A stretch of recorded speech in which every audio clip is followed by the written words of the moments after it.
고급 저택 거실. 한태산 회장은 거울 앞에서 넥타이를 고쳐매며 창밖을 내다보았다. 세월의 흐름에도 변하지 않은 날카로운 눈빛이 빛났다. 오늘은 그의 아들 한민석이 연애 중인 여자친구를 집으로 처음 데려오는 날이었다. 태산은 넥타이 매듭을 점검하며 혼잣말로 중얼거렸다. 결혼은 인생의 투자야. 내가 아들보다 더 철저해야지. 그때 집사 김영호가 방에 들어와 공손히 알렸다. 회장님, 도착하셨습니다. 태산은 고개를 끄덕이며 말했다. 들여보내게. 거실로 들어서는 민석과 그의 여자친구 서지우. 태산은 자리에서 일어나 미소를 지었다. 지우는 세련된 원피스를 입고 고개를 깊이 숙여 인사했다. 처음 뵙겠습니다. 회장님, 서지우라고 합니다. 태산은 지우의 모습을 유심히 살폈다. 단정한 차림, 적당한 화장, 바른 인사말, 겉으로는 흠잡을 데 없는 모습이었다. 셋은 거실 소파에 앉았다. 집사가 차를 내왔고 지우는 공손히 두 손으로 받았다. 아버지, 지우는 마케팅 회사에서 팀장으로 일하고 있어요.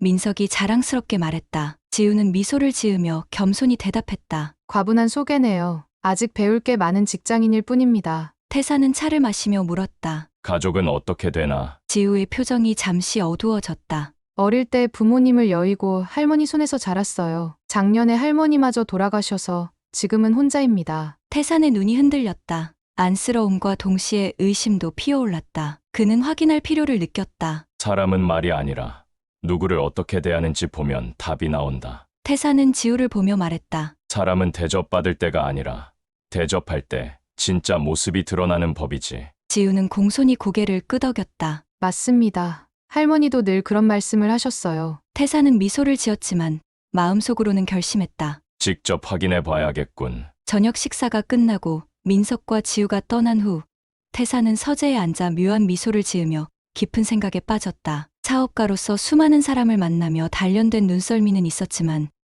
이번에는 그의 아들의 미래가 걸린 문제였다. 사업은 신중하게 결정하면서 내 아들 결혼은 더 신중해야지. 결심을 굳힌 태산은 집사 영호를 불렀다. 영호, 내가 아주 특별한 계획을 세웠네. 영호는 긴장된 표정으로 물었다. 회장님, 또 무슨 일을 꾸미시는 겁니까? 태산은 천천히 고개를 끄덕이며 말했다. 변장 작전을 시작할 거야. 변장이요? 영호는 깜짝 놀라며 물었다. 정말 직접 하실 겁니까?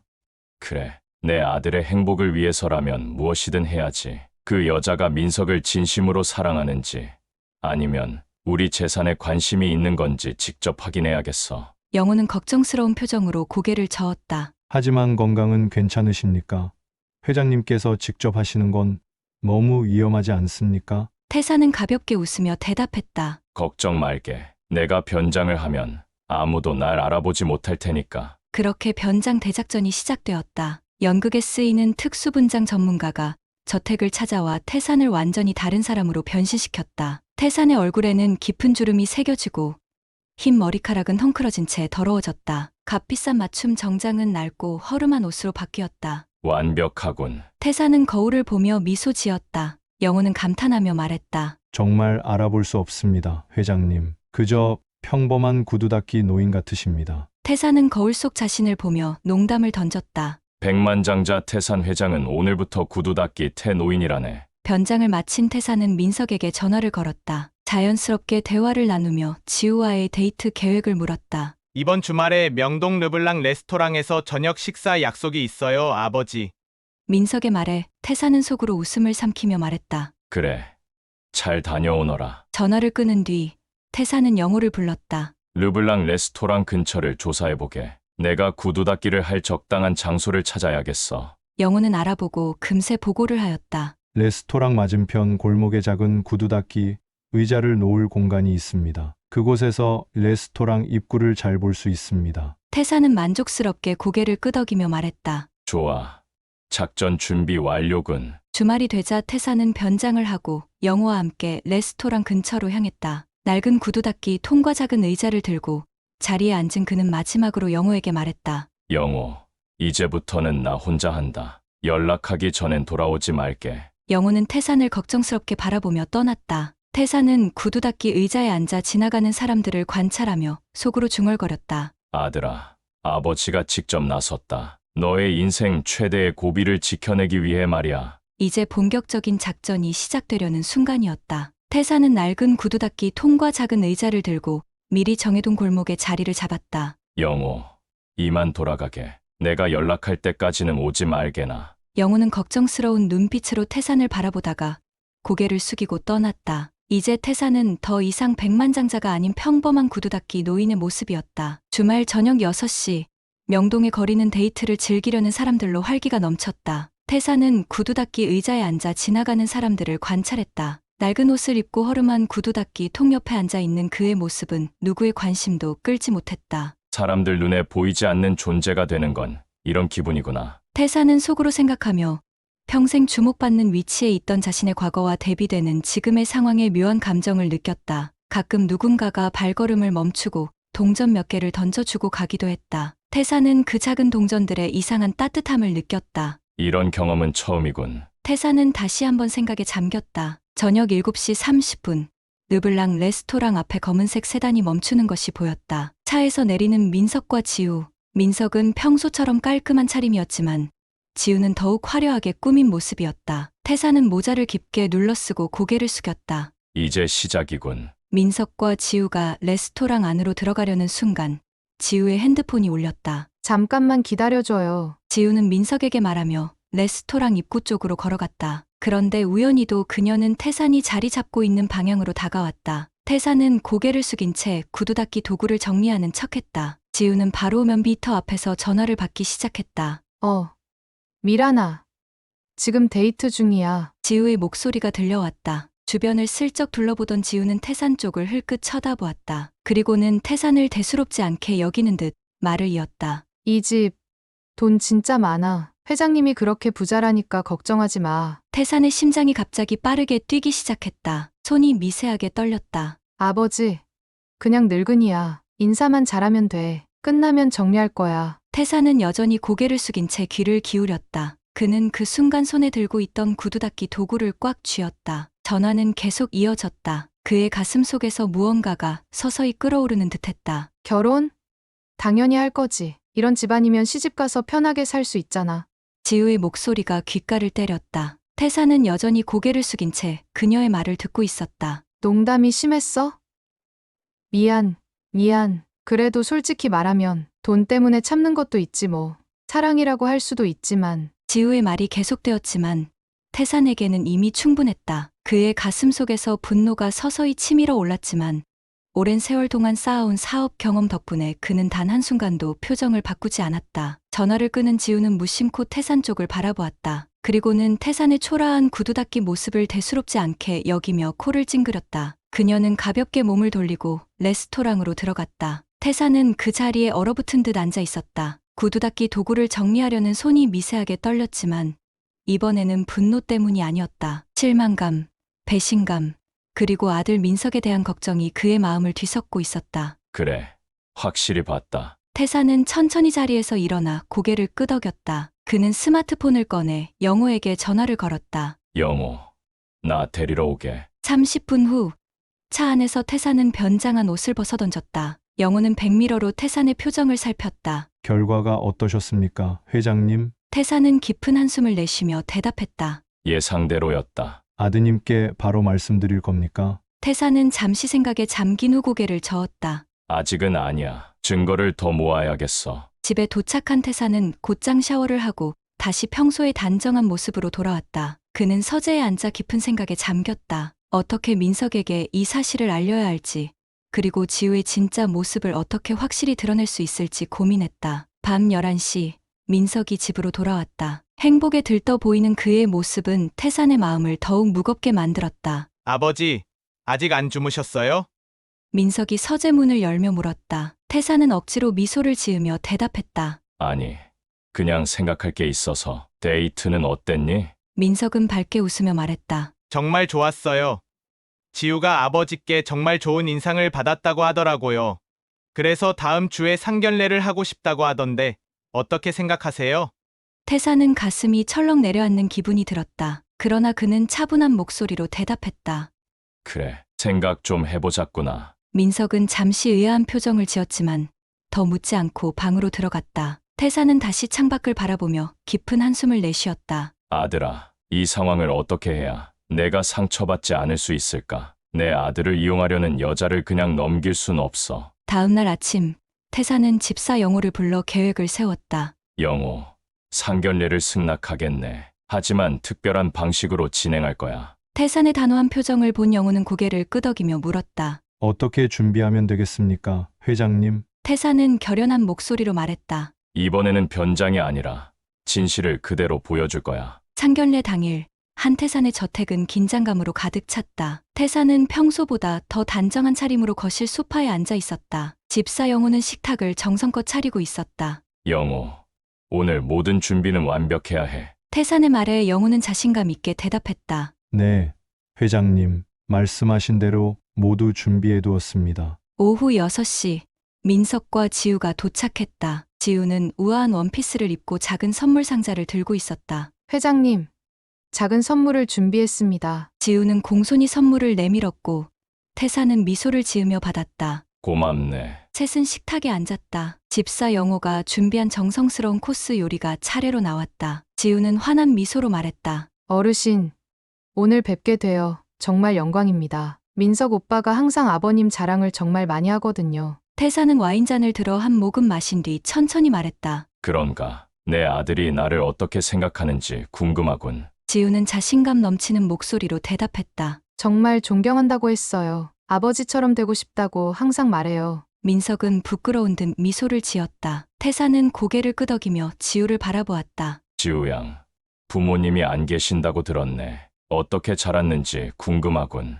지우의 표정이 살짝 어두워졌지만 차분히 대답했다. 10살 때 교통사고로 부모님을 잃었어요. 그 후로는 할머니께서 키워주셨죠. 태사는 동정 어린 표정을 지으며 말했다. 참 안타까운 일이군. 그럼 할머니는 어떤 분이셨나? 지우는 살짝 미소를 지으며 대답했다. 정말 다정하고 현명하신 분이셨어요. 저에게 항상 사람을 대할 때는 진심을 다하라고 가르쳐 주셨죠. 지우의 목소리에는 진심 어린 슬픔이 묻어 있었다. 태사는 그런 지우를 뚫어지게 바라보며 속으로 무언가를 결심했다. 태사는 지우의 눈을 똑바로 바라보며 조용히 물었다. 좋은 가르침이군. 그 가르침대로 살고 있나? 지우는 잠시 당황한 듯 보였지만 곧 미소를 되찾으며 대답했다. 물론이죠. 항상 노력하고 있습니다. 태사는 천천히 와인잔을 내려놓고 차분히 입을 열었다. 지난번 자네 구두는 깨끗했네. 갑작스러운 말에 지우는 당황하며 물었다. 예? 무슨 말씀이신지. 태사는 차분한 목소리로 말을 이어갔다. 그날 르블랑 레스토랑 옆 구석에서 내가 구두를 닦고 있었거든. 식탁에 갑작스러운 정적이 흘렀다. 지우의 얼굴이 순식간에 창백해졌다. 무슨 말씀이세요? 민석이 어리둥절한 표정으로 아버지를 바라보며 물었다. 아버지, 이게 대체... 태사는 아들의 말을 자르고 천천히 지갑에서 사진 한 장을 꺼냈다. 그것은 구두 닦기로 변장한 태산의 모습이었다. 그는 사진을 식탁 위에 내려놓으며 말했다. 이게 바로 나였네. 지우는 사진을 바라보며 입을 다물었다. 민석은 혼란스러운 표정으로 아버지와 지우를 번갈아 쳐다보았다. 아버지, 이게 무슨 말씀이세요? 태사는 차분히 설명을 이어갔다. 네가 지우 양과 레스토랑에서 만난 날 나는 구두 닦기로 변장해 그곳에 있었다. 내 아들의 여자친구가 어떤 사람인지 직접 확인하고 싶었거든. 민석은 충격을 받은 듯 지우를 바라보았다. 지우의 얼굴은 이제 분노로 물들기 시작했다. 그게 저를 시험하신 겁니까? 지우가 떨리는 목소리로 물었다. 태사는 고개를 끄덕이며 단호히 말했다. 그래. 그리고 안타깝게도 자네는 그 시험에 통과하지 못했네. 아버지, 어떻게 이럴 수 있으세요? 민석이 항의했지만 태사는 손을 들어 진정시키며 말했다. 잠시 기다려라. 민석아, 아직 네가 들어야 할 것이 있다. 태사는 휴대폰을 꺼내 녹음 파일을 재생했다. 지우의 목소리가 방 안에 울려 퍼졌다. 이 집 돈 많아. 아버지, 그냥 늙은이야. 인사만 잘하면 돼. 끝나면 정리할 거야. 결혼? 당연히 할 거지. 이 정도 집안이면 시집가서 편하게 살 수 있잖아. 녹음 재생이 끝나자 민석의 얼굴은 창백해졌다. 지우는 분노에 찬 목소리로 소리쳤다. 어떻게 저를 이런 식으로 모욕하실 수 있죠? 태사는 침착한 표정을 유지하며 단호하게 대답했다. 모욕한 것이 아니라 진실을 보여준 것뿐이네. 방 안에는 무거운 침묵이 흘렀다. 민석은 충격을 받은 듯 지우를 바라보며 물었다. 지우야, 이게 정말이야? 지우는 잠시 당황했지만 곧 태도를 바꿨다. 그래, 맞아. 그런데 그게 어때서? 나도 좋은 삶을 살고 싶을 뿐이야. 그게 잘못이야? 태사는 깊은 한숨을 내쉬며 조용히 말했다. 우리는 며느리를 찾고 있었지. 재산 사냥꾼을 찾은 게 아니었네. 지우의 눈에서 눈물이 흘렀지만 그것은 슬픔의 눈물이 아니었다. 분노가 담긴 눈물이었다. 그녀는 이를 악물고 말했다. 이런 식으로 저를 대하다니 후회하게 될 거예요. 제가 어떤 사람인지 모르는군요. 태사는 차분히 대답했다. 아니, 이제 정확히 알게 되었네. 지우는 자리에서 벌떡 일어나 가방을 집어들었다. 민석 오빠, 나와요. 이런 집안에서 당신이 살 필요 없어요. 그러나 민석은 움직이지 않았다. 그는 그저 망연자실한 표정으로 자리에 앉아 있었다. 지우는 민석의 팔을 잡아당기며 말했다. 오빠, 가자고요. 하지만 민석은 천천히 고개를 저으며 말했다. 못 가겠어. 너가 그런 사람이었다니 몰랐어. 지우의 얼굴이 일그러졌다. 그럼 나 혼자 갈게. 이런 구닥다리 집안, 다시는 발도 들이지 않을 거야. 지우는 문을 쾅 닫으며 집을 나갔다. 거실에는 무거운 침묵만이 남았다. 민석은 고개를 숙인 채 한동안 아무 말도 하지 않았다. 그러다 마침내 입을 열었다. 아버지, 정말 죄송합니다. 제가 사람을 제대로 보지 못했어요. 태사는 아들의 어깨를 토닥이며 위로했다. 괜찮다. 누구나 실수는 할 수 있는 법이야. 중요한 건 그 실수를 깨닫고 배워가는 거지. 민석은 눈물을 참으며 고개를 들었다. 아버지는 어떻게 아셨어요? 지우가 그런 사람이라는 걸요. 태사는 와인을 한 모금 마시며 대답했다. 경험이란 게 있지. 오랜 세월 사업을 하다 보니 사람의 진짜 모습을 볼 수 있는 눈이 생겼다네. 하지만 더 중요한 건 태사는 잠시 말을 멈추고 생각에 잠겼다. 이내 다시 입을 열었다. 진심이지. 달콤한 말에 현혹되어 겉모습만 봐선 안 되는 거란다. 민석은 천천히 고개를 끄덕이며 말했다. 아버지 말씀대로예요. 제가 지우의 겉모습에만 현혹됐던 것 같아요. 태사는 자리에서 일어나 창가로 걸어갔다. 어둠이 깔리기 시작한 정원에는 하나둘 조명이 켜지고 있었다. 사랑은 맹목적이어선 안 된다. 민서가 판단이 필요하지. 진짜 사랑은 상대방의 모든 면을 보고도 여전히 사랑할 수 있는 거야. 민석도 자리에서 일어나 아버지 곁으로 다가갔다. 아버지, 저를 위해 이렇게까지 해주셔서 정말 감사합니다.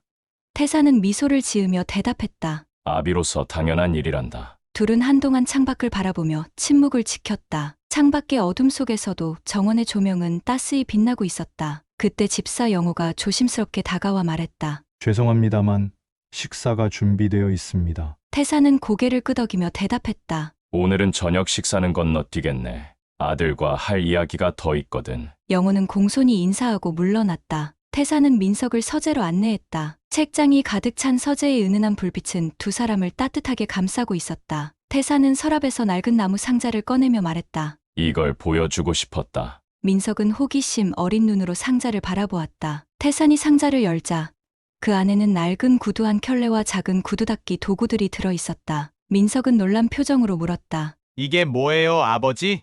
태사는 구두를 조심스럽게 꺼내 들며 말했다. 내가 처음 시작했을 때 신던 구두다. 구두 닦기로 일하던 시절 말이야. 민석의 눈이 크게 떠졌다. 아버지가 구두 닦이셨다고요?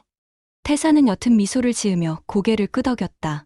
그래, 너에게 말한 적 없지만 나는 아주 밑바닥에서 시작했다. 16살에 고아가 되어 거리에서 구두를 닦으며 하루하루를 버텼지. 민석은 아버지를 바라보며 경외감을 감추지 못했다. 평소 강인하고 당당한 모습만 보아오던 아버지의 과거를 처음 듣는 순간이었다. 그 시절 나는 사람들의 발밑에서 많은 것을 배웠다. 태산의 목소리에는 깊은 회한과 깨달음이 묻어 있었다. 사람은 자기보다 약한 사람, 낮은 위치에 있는 사람을 어떻게 대하는지에 따라 그 진짜 모습을 알 수 있다는 걸 그때 알게 되었지.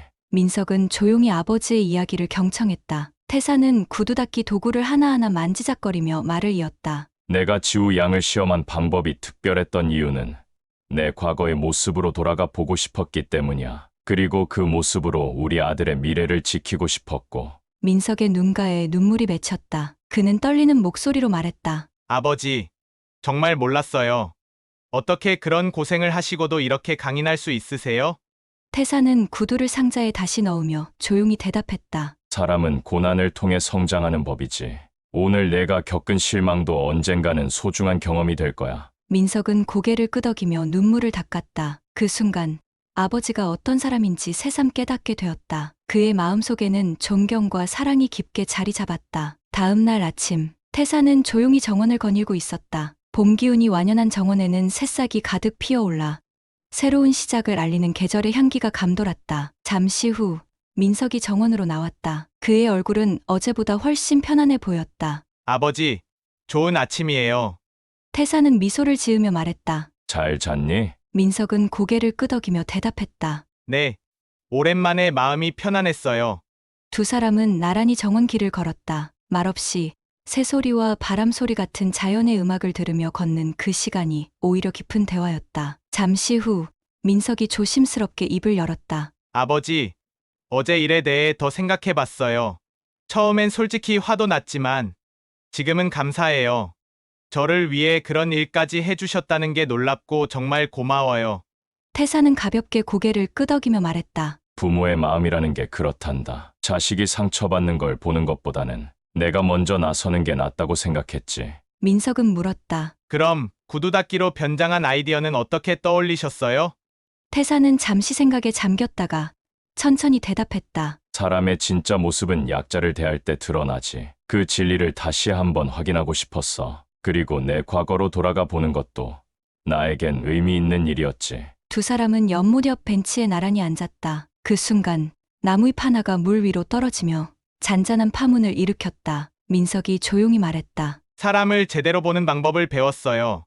말이 아니라 행동을 봐야 한다는 걸요. 태사는 아들의 어깨를 부드럽게 토닥였다. 그래, 그게 바로 내가 너에게 알려주고 싶었던 거란다. 그때 집사 영우가 다가왔다. 회장님, 김 변호사님께서 연락하셨습니다. 태사는 놀라지 않은 얼굴로 고개를 끄덕이며 말했다. 예상했던 일이네. 대응하게. 민석은 걱정스러운 표정으로 말했다. 아버지, 제 잘못으로 곤란하게 되신 건 아닌가요? 태사는 손을 저으며 부드럽게 답했다. 걱정 말거라. 진실은 언제나 이기는 법이란다. 녹음도 있고 증거도 충분하지. 민석은 깊은 한숨을 내쉬며 중얼거렸다. 지우가 그런 사람일 줄은 정말 몰랐어요. 제가 너무 눈이 멀었나 봐요. 태사는 조용히 고개를 끄덕이며 말했다. 사랑은 때로 우리를 눈멀게 하지. 하지만 진짜 사랑은 결국 진실을 보게 해주는 법이란다. 그때 집사 영우가 다시 다가와 조용히 알렸다. 회장님, 점심 식사가 준비되었습니다. 태사는 자리에서 일어섰다. 됐구나. 민서가 새로운 시작을 위해 맛있는 식사를 하자꾸나. 두 사람은 나란히 저택 안으로 향했다. 그 길 위로 부드러운 햇살이 내려앉으며 마치 새로운 시작을 약속하는 듯 두 사람이 뒷모습을 감싸주었다. 태사는 문득 주머니 속에 있는 작은 구두닦이 소를 꺼내 만져보았다. 오랜 세월 동안 자신을 지켜준 부적 같은 물건이었다. 그는 마음속으로 조용히 되뇌었다. 진짜 인성은 약자를 대할 때 드러난다. 그리고 진짜 사랑은 시련을 통해 증명된다. 그날 백만장자였던 한태산 회장의 지혜는 고스란히 아들에게 전해졌다. 구두닦기로 변장했던 그의 작은 모험은 한 가족에게 깊은 교훈을 남긴 인생의 전환점이 되었던 것이다. 때로는 가장 낮은 곳에서 가장 높은 진실을 보게 되는 법. 태사는 조용히 구두닦기 통을 정리했다. 이제 그것은 단순한 도구가 아닌 가문의 소중한 기억과 교훈이 담긴 보물이 되어 있었다. 한태사는 다시 한번 인생의 가장 중요한 가치를 되새겼다. 그것은 재산이 아니라 진실된 마음이라는 것을. 이 영상이 마음에 드셨다면 구독과 좋아요로 응원 부탁드립니다. 시청해주셔서 감사합니다.